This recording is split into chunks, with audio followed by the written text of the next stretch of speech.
So now that you have an idea of what your milestones are going to be and you know, what some of your messaging might be, you can start planting little seeds and watering those seeds and creating a garden of media interest before you're ready to launch. The first way to do this is called smart following. How many of you have a Twitter account? Okay, so that's homework for you. Never use that one. How about a Facebook account? Okay. Not for business. LinkedIn? Okay, good. But not for business. So I highly recommend you get a Twitter account. And you're going to have a very specific purpose for this Twitter account. And you can assign it to somebody else if you don't want to have it. Somebody in your company needs to have a Twitter account. Either it's the company Twitter account or it's their individual account. Doesn't matter right now. What you want to do is smart following. You can do this on Facebook, but it's a lot easier to do on Twitter. Reporters like to hang out on Twitter. Reporters use Twitter to figure out what is being talked about and what people are interested in. And they source ideas from social media. When I was a reporter, if I came across a story or somebody gave me a lead on a story, the first thing I would do is go to the internet and find out if anybody else had written about it first. A, because I wanted to not have to do as much research, right? B, if somebody else had written about it, like in a blog or on their website, or maybe there was like a little blurb at an event or something like that.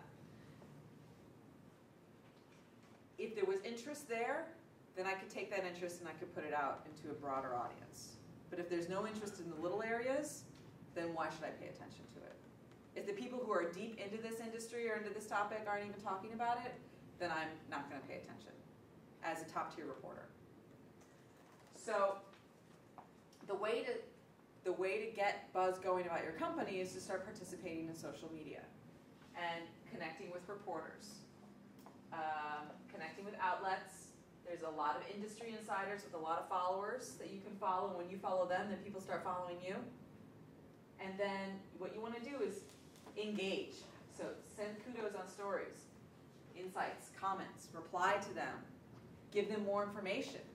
There was somebody wrote a story about how Rolls-Royce is going to start putting windmills on ships to power the ships, these big tankers.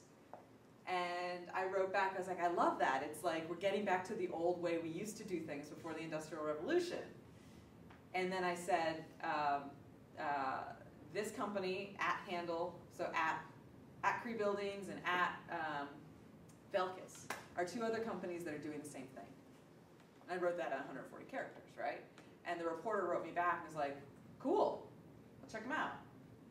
And maybe in a couple weeks I'll post something back to him on another topic. And I'm creating a relationship with him. And I'm not asking anything from him. I'm just providing value. And I'm getting him to recognize who I am, so that when I need to go to him for something, he pays attention to me. Because reporters get hundreds of pitches a day. And some of them will read them all. Most of them will just read the headlines and delete stuff that doesn't interest them. They don't even get to the email.